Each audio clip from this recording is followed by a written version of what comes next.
Здравствуйте, дорогие друзья! Я думаю, вы уже слегка догадались, что у нас сегодня будет на обзоре, но тем не менее я приглашаю вас на круглый план познакомиться с этим поподробнее. Это предпоследний шаг перед нашим знакомством с Icon 101. Сегодня у нас будет физер. Физер AS-DS2S. Если я ничего не перепутал, там столько много букв, маленько перепутал. AS-D2S. Вот так будет правильно. В паспорте подробно разрисовано, что AS-D2 это без подставки, AS-D2S это с подставкой, и Wood Handle Stainless Steel это VS-D1S. В самом паспорте подробная схема сбора самого станка, схематичное изображение подставки и недвусмысленная рекомендация компании, что с их станком лучше всего пользоваться их же лезвиями Fazer. С этой стороны не знаю, как правильно. Нам не интересно. Теоретически здесь должны быть лезвия, но Саша дал мне тут с пустой этой штукой. Лезвия я уже вставил сам. Я не знаю, какие здесь родные при комплекте будут. Это надо у Александра спросить. Подставка. Увесистый комок нержавейки. Великолепная обработка. Ни сучка, ни задоринки. Просто приятная вещь. С резиновой подставочкой. Чего нет у других производителей подобных вещей. Ни на одном не видел, только у японцев.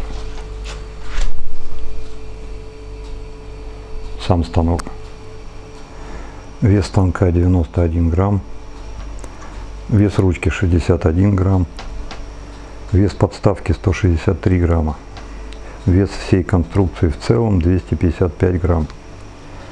Длина станка 10 сантиметров. Примерно, чуть-чуть меньше. Верхний диаметр подставки примерно 30 сантиметров. Внутренний диаметр 12. И по наибольшей стороне 35 миллиметров. Станок трехсоставной.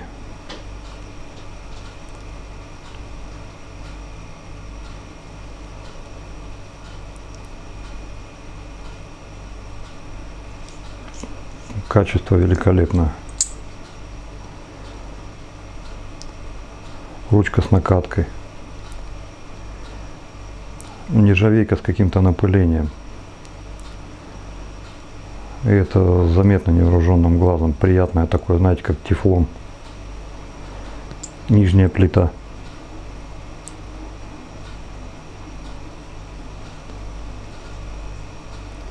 Верхняя плита.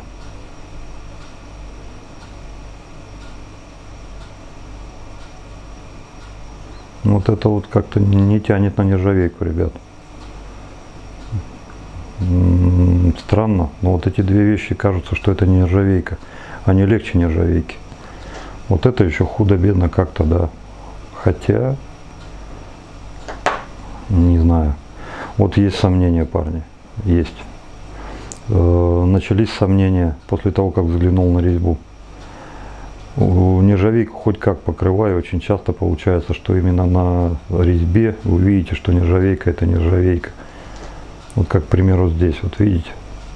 А вот вовнутрь загляните. Видите отблеск? Не перепутаешь, это нержавейка. Вот здесь такого я не увидел. Ну, естественно, это только мои подозрения. Со стопроцентной вероятностью, конечно же, я не скажу. Бриться сегодня будем, как рекомендуют японцы.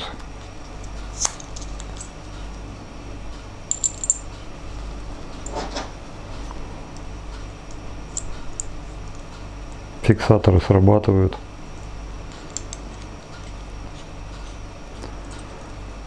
Видели на крышке там такие выпуклости, а здесь вогнутости. Вот они сошлись.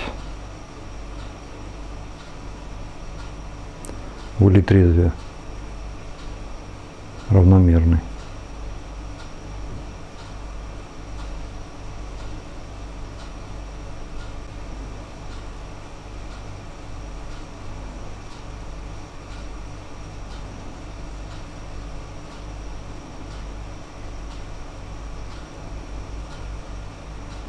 В общем и целом станок выглядит так. Конечно же, он мягкий, и с этим связаны некоторые печальные истории, но об этом я вам расскажу потом. Следующий наш герой — это мыло Pumpkin. Pumpkin Shaving Soap. От Soap Smooth Seva. Запах непередаваемый, ребят. Это то самое американское печенье, которое они пекут на Рождество. Осенью. Вот что-то вот такое вот есть. Осенью на Хэллоуин. Вот что-то такое вот прям интригующий запах. А после бритья, ребята, у нас сегодня будет автошейф увлажняющий от Мюлле. Вот с такой дозаторной головкой. Вся головка вращается. Здесь такая soft touch резиновая, что не промахнетесь и рука не соскользнет. Интересная штука. Кто разбирается в немецком, нажмите на паузу.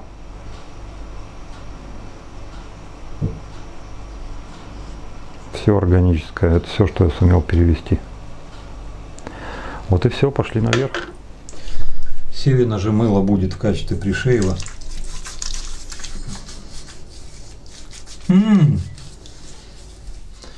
Моряк после 5 лет ходки. То есть вот 5 лет был, нога на берег не ступала, потом выпустили его на берег. Как вы думаете, сколько ему нужно будет, чтобы он девушкой соблазнился? Да ему достаточно будет мизинец показать. О, пенится точно так же. Вот махом 2 раза рукой провел, смотрите, что творится. Неожиданно. Неожиданно и приятно.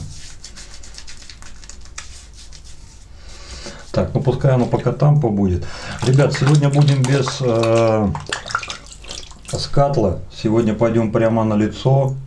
Сегодня будет у нас в помощниках один из моих любимчиков. Это Волфик 404. Посмотрим, как он сработается с сильным мылом. У меня-то лично сомнений нет, но все равно интересно посмотреть. Да? Да?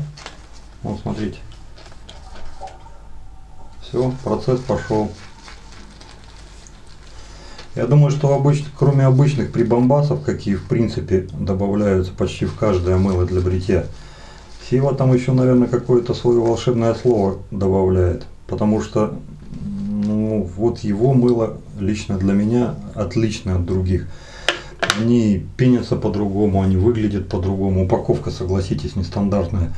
У многих таких мыл есть, вернее, у многих мыл есть такая, но все равно она у нее чуточку другая, там пластик другой, внешний вид, картинки на баночках другие. А уж то, как его мыло работают, ну, ребят, кто пробовал, тот сам поймет, о чем я говорю. Ну вот смотрите, вот провел там буквально, ну, 10-15 раз. Даже не полминуты не грузили, там, не минуту. Вот он. Вот за это я говорю.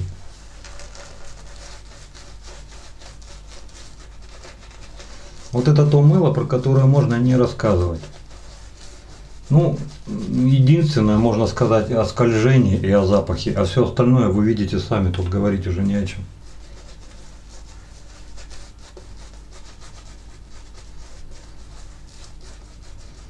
Ну, тут даже, вот, блин, вот с другой стороны, даже не спотеешь, даже не понапрягаешься, оно хлоп тебе сразу все и сделало. Так. Ну что ж, легендарный красавчик. Ой, ребят, запарился, даже про салфетку забыл. Ну ладно, что. Будем считать, что у нас сегодня экспресс. Не смывать же всю эту красоту.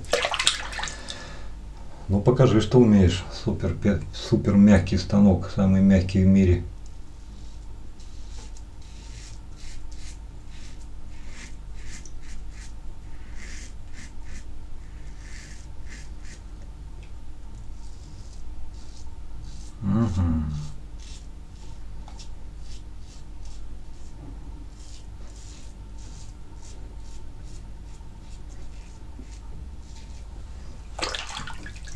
Я не случайно решил побриться немного раньше, чем обычно.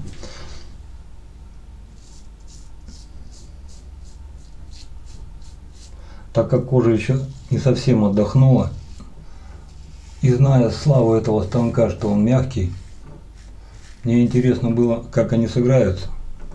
Даст ли он какой-нибудь отталкивающий эффект раздражения или что-либо еще, что дало бы мне понять, а в принципе, вот лично для меня, возможно ли этим станком бриться на повседневку, то есть не через пару-тройку дней, как я это делаю сейчас,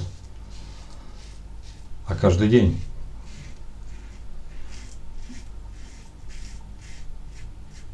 Такую славу я знаю за слантом 37-м.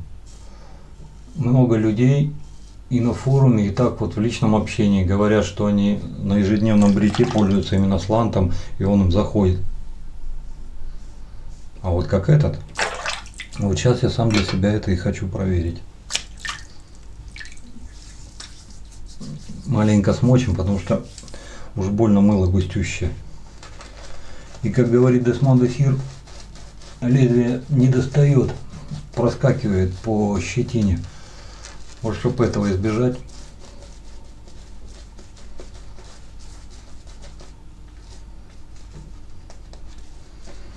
запах, нет, не Рождества, не на Рождество это делают, не на 24 декабря, это запах Хэллоуина, запах осени. Вот в Америке это доминирующий запах, вот в октябре, в ноябре, это вот куда в какой магазин не зайдешь, вот эти вот запахи просто с ног сбивают. Ну и, конечно, еще корица с яблоком. То есть яблоко с корицей. Ребят, посмотрите фактуру пены. Просто вот зацените.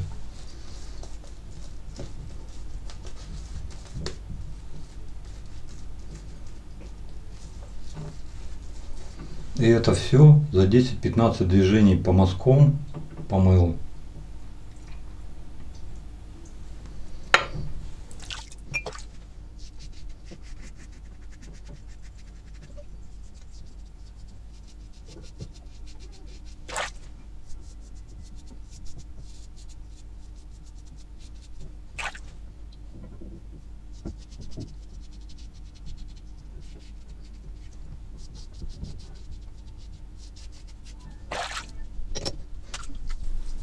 Определенная работа проделана. Давайте на третий проход.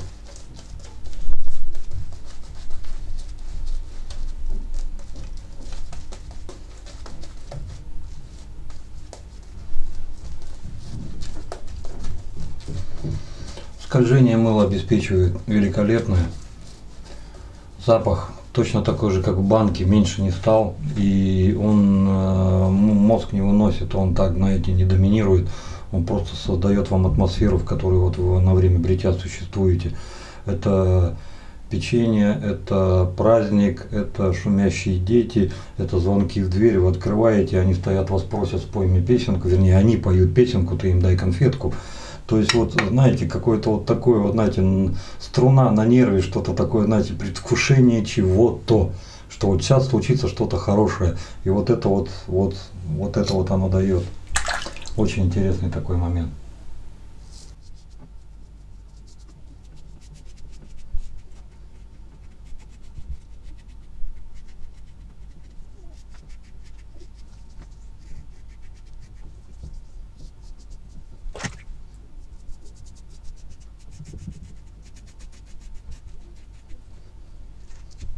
Ну вот смотрите, здесь ничего нет, и здесь ничего нет, и вот это всего ничего нет.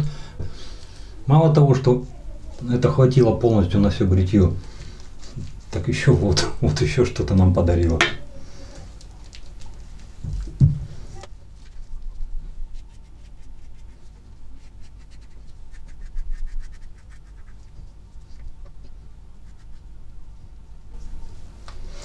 Ну вот что, пожалуй, и все, ребят. Тут, конечно же, до идеала еще далеко, надо выскабливаться и выскабливаться.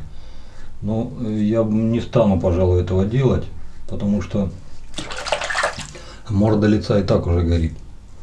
Хотя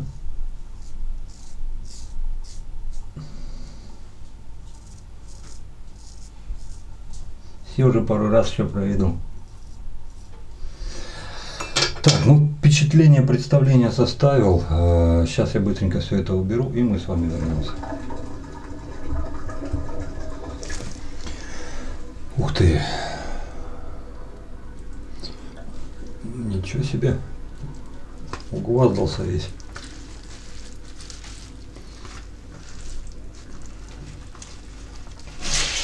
Ну, бывает, не обращайте внимания, ребят, сам виноват, не надо было светлую футболку одевать. Ну, теперь уже переодеваться не буду. Давайте перейдем еще к одному герою нашего обзора. Вот вам не видно. Вот здесь вот все-таки дошкрябал.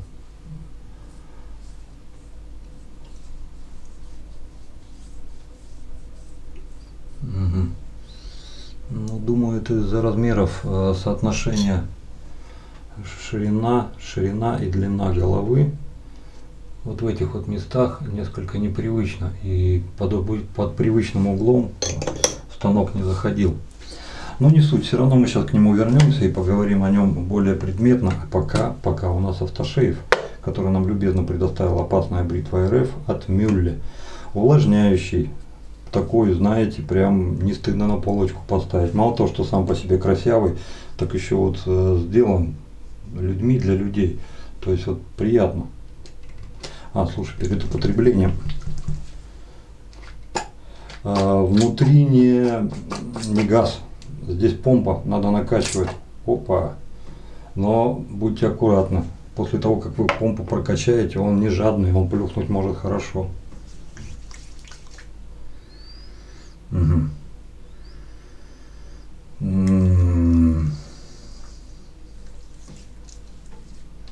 Такой необычный запах.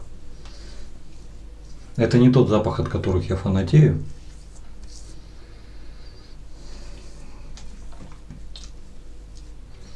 Но он какой-то, не пойму, травяной что ли? Нет, не травяной, нет. Если травяной, то не в смысле, что вы траву сжали, на ладонях растерли, косой прошли литовкой. Вот запах вот этот травяной, просто стоите в стороне где-то, и вот трава шелестит, вот какие-то отдельные нотки вот это вот доносятся. С кремом я, конечно же, переборщил, надо было в 2-3 раза меньше добавлять по сравнению с тем, что я сделал. Я сейчас чувствую, как он так хорошо все покрыл. Посмотрим, останется ли пленка. Надеюсь, что нет. А пока могу сказать, что он не алкогольный. Там, скорее всего, как вот написано на упаковке, все органик, потому что вот нашкрябал я сейчас себе изрядно. И вот это нашкрябал, если бы это, допустим, был бы алкоголь, у меня бы сейчас тут кипятком во все стороны брызгало. Так нанес и спокойно. Скорее всего, это для нежной кожи, легко раздражимой и снимающей раздражение, потому что вот сейчас вот я чувствую, что раздражение уходит, хотя каких-то, так знаете, вот признаков действия, типа как пощипывание, покалывание, еще что-то, нет, вот такого нет. Просто я чувствую, что кожа успокаивается.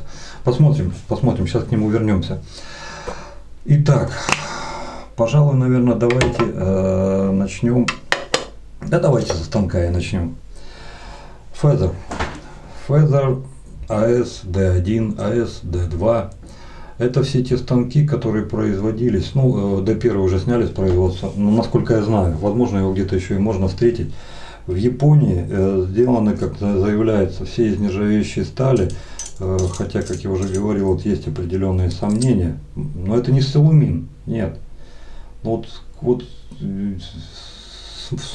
здесь вот что-то сидит, что не может быть нержавейка такой легкой, но тем не менее. Дальше. В паспорте сказано бриться только с их же лезвиями, теми же самыми Feather. Ребят, в мировой таблице классификации, которую я могу вам, конечно же, показать, но я ее полностью не разделяю, этот станок стоит самый-самый-самый мягкий. Ну, разве что Вейши мягче его, хотя есть определенные сомнения, скорее всего, они просто одного поля ягода. Что касается Эрби, он чуть-чуть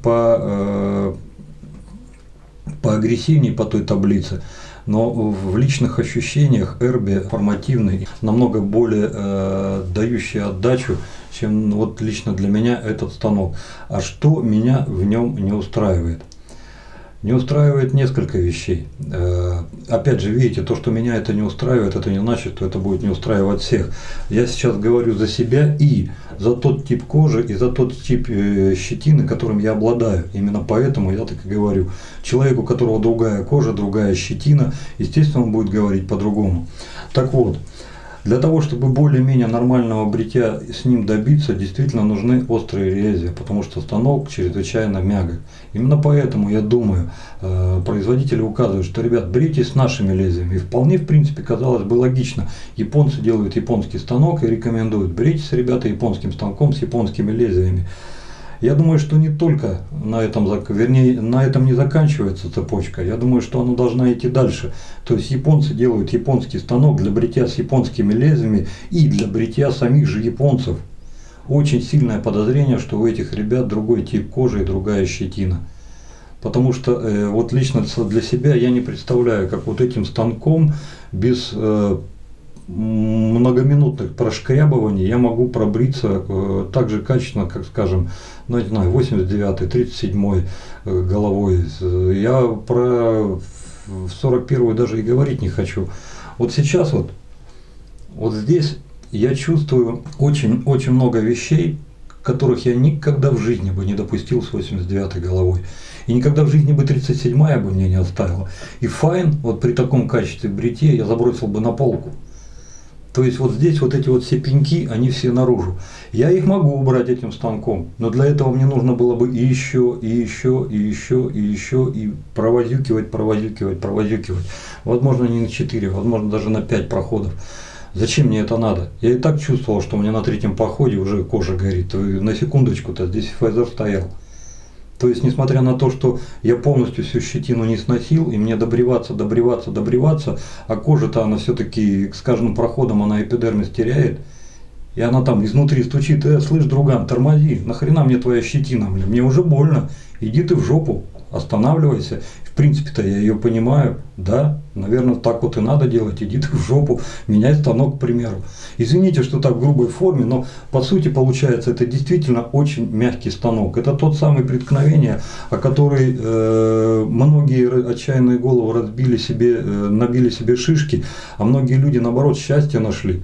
Вот искали люди мягкий станок, самый мягкий, который могли бы в принципе найти, и обращаясь к этому станку в этом лице, они находили этот станок. Если им эта мягкость на самом деле нужна была, она не выдуманная, то вот оно вам счастье, ребят, берите, это ваше. Это еще мягче, чем 34-я голова, это еще мягче, чем 23-я голова, намного мягче. Это самый мягкий станок в мире. Но те люди, которые велись на качество: о, ты че, японцы там, блин, с японскими лезвиями, они не могут делать плохо. Да, из нержавейки, это вечное качество, посмотри, какой красивый, я возьму, мне будет вот так. Ребята, вот те-то люди как раз шишки себе и набивали. Их не пугало, их не останавливало, что станок мягкий. Они все равно брали этот станок.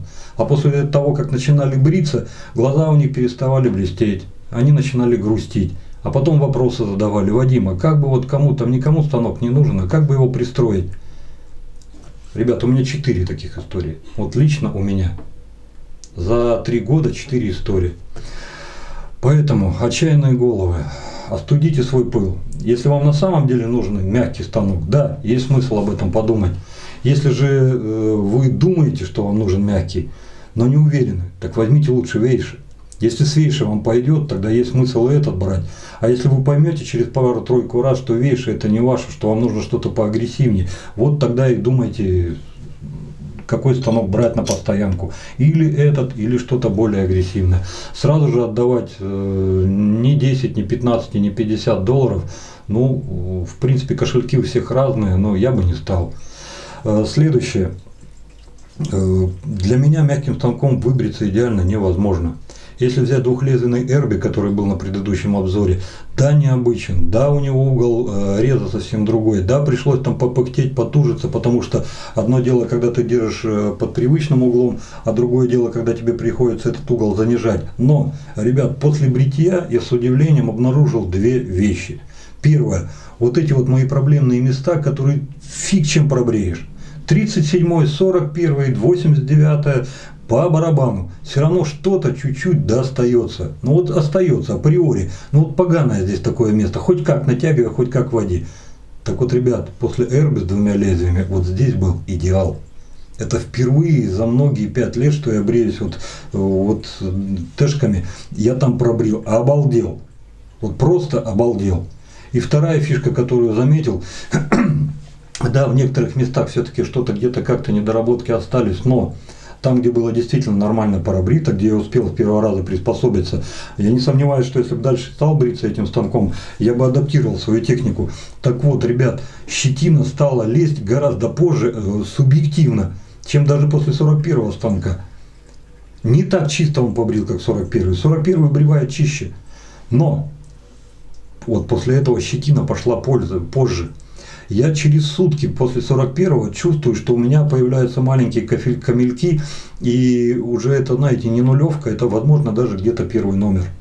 Естественно, этим можно поцарапать любимую легко. А вот Эрби двухлезвенный через сутки мне дал нулевку. Я был в шоке. Вот просто не ожидал. Почему? Не пойму. Да, у этого станка много вопросов, согласен. Двойной расход лезвия, как парни вот правильно в комментариях писали, и прочее, прочее. Но очевидных плюсов вот лично для меня вот в этом плане, ну, нельзя отнимать. Так что вот не об этом сейчас, мы говорим сейчас об этом. Извините за это отвлечение, просто вот цепануло. Давно хотел остановить людей не от покупки этого станка, а подтолкнуть лишний раз подумать, брать, не брать. Вот поэтому все и понеслось. Извините, ребят, за отступление. Мыло от сева. Мыло от сева это такие, я вам скажу, мыло от сева. Сколько его мыл было, лишь у одного мыла были у меня вопросы чуть-чуть. Были вопросы по пене и чуть-чуть у меня были вопросы по запаху. И то, как потом впоследствии оказалось, это были не мои проблемы. Это, вернее, были не проблемы мыла, это были мои проблемы, потому что оно было жировое, и я тогда еще не совсем понимал, как с ним работать. Поэтому у меня вот такая фигня и получилась. После того, как Сева написал мне письмо: Вадим, успокойся, надо сделать так, так, так и так. Я попробовал, я не знал, куда от этой пены бежать. Там валом перло и все стояло, то есть там было все в порядке. Здесь та же самая картина. Отличное скольжение 5, укрывистость 5, консистенция вот этой вот пены, ребят, конечно же 5. Запах не нашего буржуинского праздника, запах 5. Ребят, вполне допускаю, что не каждому этот запах зайдет, но я вам точно могу сказать, хотя бы раз вот это попробуйте, зайдет, не зайдет, это уже дело второе. Но это мыло вы уже фиг когда забудете, потому что вот это мыло трудно забыть. Не только из-за запаха, но еще из-за того, как оно работает. То есть вот сейчас сам для себя с первого раза я понимаю, что беря помазок и проводя 10-15 раз, мне хватает полностью на все бритье, на подбривку и еще вытяну чуть-чуть. Ребят, на секундочку, здесь 200 грамм. 10 раз проведя помазком вот по этой банке, сколько вы сюда пены возьмете, сколько мыла вы потратите? Да блин, ну это не на год, ну минимум на год, а смотря как вы будете бриться, то возможно и больше. То есть в этом плане, конечно же, мыло великолепное. Пятерка по всем статьям. Я просто рад, что Сева дал мне возможность познакомиться вот с его продукцией, вот именно вот такого плана. У него есть серия, которую он выпускает только на праздники. Вот сейчас праздники пройдут, осень кончится, зимой вы это мыло уже не найдете. Точно так же он делает зимой. Зимой выпускает зимнее. Зима пройдет, потом весной вы это уже мыло не найдете, а весной будет выпускать весеннее. Поэтому, ребят, тема, однозначно тема. Да, пленка есть и изрядно. Не знаю, с чем это связать, то ли с тем, что я чрезмерно положил этого крема, то ли сам по себе он такой. Но пленка не моя любимая. Это не та тоненькая, еле заметная, а так достаточно ощутимая. Возможно, это излишек крема сыграл. И слишком много крема не успело впитаться. Нужно еще хотя бы полчасика дать, чтобы понять, что к чему. Но при всем этом крем сыграл свою роль. Он увлажнил, он успокоил, он нормализировал. Запах как таковой, да, не мой любимый, но какого-то отторжения, какой-то неприязни в любом случае он не вызывает. Для меня вот это обычный запах, который мне позволил бы, скажем так, через 15-20 минут после того, как я применил этот крем и снял все то раздражение, которое мне причинила бритва, спокойно использовать свой парфюм. То есть вот это, вот я бы этот крем отнес бы вот в эту вот серию.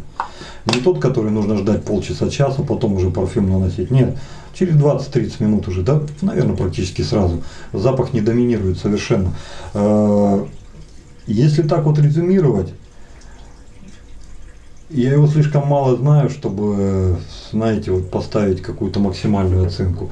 И не так он много сделал, чтобы я мог ему пятаку часто так взять просто и вкатать. Если бы, допустим, сбил бы с запахом хотя бы, но не его же тон вина, что, допустим, запах не совсем мой. Поэтому, наверное, давайте на 4,8 остановимся.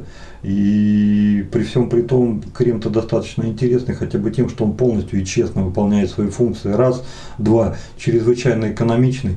Я сейчас вот сделал 2 пшика, и тут была вот лужа, как воробей наложил. Ребят, это много. Пол пшика. Вот это было бы вот второе достоинство. Третье, очень красивый, очень хороший, эргономичный, очень продумано все. Здесь прорезиненная вот такая вот плюха. Ребят, ну сами посмотрите, вот вы поставили на полочку и стоит красиво. Даже, наверное, 4,8 это я погорячился, 4,9. 4,9 он вполне этого заслуживает. На этом, парни, разрешите с вами попрощаться. Густой, душистой, запашистой. Берегите себя, берегите своих близких. Вот все то добро, что есть на канале, я вам его посылаю. Подписывайтесь, ставьте любо. Ну, кому не понравилось, ставьте дизлайки. Но все равно подписывайтесь. Пока-пока. С вами был я, Вадим.